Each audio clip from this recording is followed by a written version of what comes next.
অর্থমন্ত্রী নির্মলা সীতারামনের বিরুদ্ধে একেবারে তোলাবাজি করার অভিযোগ উঠল এবারে, যেখানে কেন্দ্র বারবার রাজ্যকে প্রশ্ন করেছে তোলাবাজি নিয়ে, রাজ্যর দিকে আঙুল তুলেছে তোলাবাজি নিয়ে, সেখানে একেবারে কেন্দ্রীয় অর্থমন্ত্রী নির্মলা সীতারামন তার বিরুদ্ধে তোলার অভিযোগ, এমনকি ইলেকটোরাল বন্ডের নাম করে। সেখানে সুপ্রিম কোর্ট এফআইআর করার একেবারে নির্দেশ দিয়ে দিয়েছেন, মানে এটা একেবারে অফিসিয়াল বলা যেতে পারে।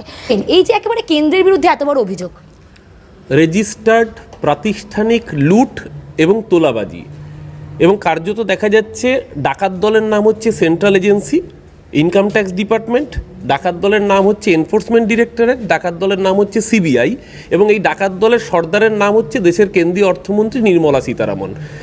আমরা বিরোধী ইন্ডিয়া জোটের সমস্ত শরিকরা এক বাক্যে বলেছিল ইলেকটোরাল বন্ড আর কিছুই নয়, চান্দা দো ধান্দা লো।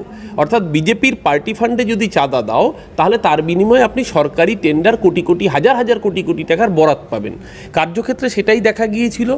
মেঘা ইঞ্জিনিয়ারিং থেকে শুরু করে একাধিক সংস্থা যারা পুনেতে টানেলকেও বরাত পেয়েছে, কেউ উত্তরপ্রদেশে ব্রিজের বরাত পেয়েছে, কেউ গুজরাটে বাঁধের বরাত পেয়েছে, সবাই বিজেপির পার্টি ফান্ডে কোটি কোটি হাজার হাজার কোটি টাকা ডোনেশন দিয়েছে। শুধু তাই নয়, আপনার মনে থাকবে এখানে আপনি ইন্টারভিউ নিচ্ছেন, আপনিও করোনার সময় কোভিড ভ্যাকসিন নিয়েছেন, আমিও কোভিড ভ্যাকসিন নিয়েছি।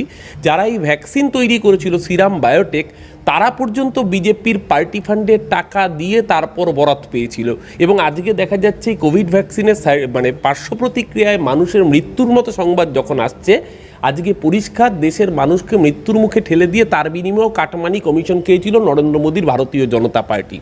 অর্থাৎ পরিষ্কারভাবে চান্দা দো ধান্দা লো একদিকে, এবং এই চান্দা দো ধান্দা লো ব্যবসাটাকে সরকারি স্বীকৃতি দিয়ে সরকারিভাবে তোলাবাজিকে সার্টিফাইড ডকুমেন্ট হিসেবে প্রডিউস করে যে নির্লজ্জ তোলাবাজি করেছেন ইলেকটোরাল বন্ডের মাধ্যমে, আজকে বেঙ্গালুরুর পিএমএলএ কোর্টের রায় পরিষ্কার করে দিয়েছে যে দেশের কেন্দ্রীয় অর্থমন্ত্রী, স্বাধীন ভারতবর্ষের ইতিহাসে কোনোদিনও এই জিনিস ঘটেনি যে কেন্দ্রীয় অর্থমন্ত্রীর বিরুদ্ধে এফআইআর করার জন্য নির্দেশ দিয়েছে একটি কোর্ট।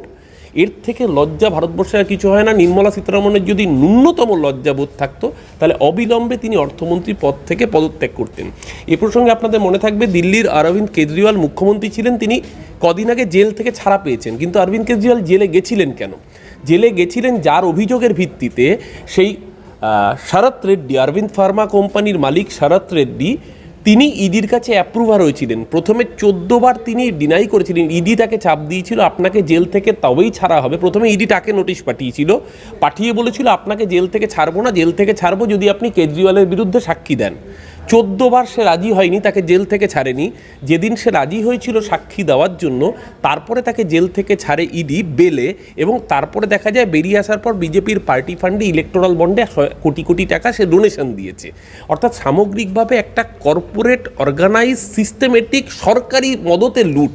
এই লুটের মদতদাতা, মেন মদতদাতার নাম নির্মলা সীতারামন, দেশের কেন্দ্রীয় অর্থমন্ত্রী, এবং অবশ্যই মাথার উপর নরেন্দ্র মোদী। আমি ধন্যবাদ জানাবো ভারতবর্ষের অন্যতম শ্রেষ্ঠ আইনজীবী প্রশান্ত ভূষণকে, যার করা আরটিআই এবং মামলার প্রেক্ষিতে সুপ্রিম কোর্টের এই ঐতিহাসিক রায়। এবং আপনাদের মনে থাকবে এসবিআই কিন্তু সুপ্রিম কোর্টের কাছে নির্দেশ পাওয়ার পরেও তথ্যগুলো জানাতে রাজি হয়নি। তারা চাইছিল যাতে লোকসভা নির্বাচনটা পেরিয়ে যায়, যাতে দেশের মানুষের কাছে সঠিক তথ্যগুলো সামনে না আসে, কিন্তু তারা লুকোতে পারেনি।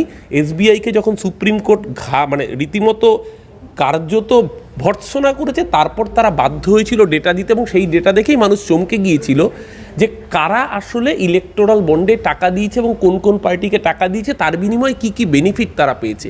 সেই তথ্য দেখে দেশের মানুষ চমকে উঠেছে। আজকে প্রমাণিত যে এই ডাকাত দলের যে ডাকাত দল তৈরি হয়েছে সেন্ট্রাল এজেন্সিকে দিয়ে, সেই ডাকাত দলের সর্দার হচ্ছে ভারতীয় জনতা পার্টি। এই অর্গানাইজ লুটের বিরুদ্ধে অবিলম্বে উচিত, দেশের আইন ব্যবস্থার উচিত নির্মলা সীতারামনকে এফআইআর দায়ের করে অবিলম্বে অ্যারেস্ট করা, আর ওনার সবার আগে উচিত পদত্যাগ করা। কিন্তু এই দোকান কাটারদের দল পদত্যাগ করবে না, গ্রেপ্তার হওয়া আমি জানি না আগামী দিন দেশের আইন ব্যবস্থা কতটুকু পারবে, কতটা। তবে আমরা আশা রাখি আইনের উপরে, নিশ্চিতভাবে এর বিহিত দেশের মানুষ জানতে পারবে।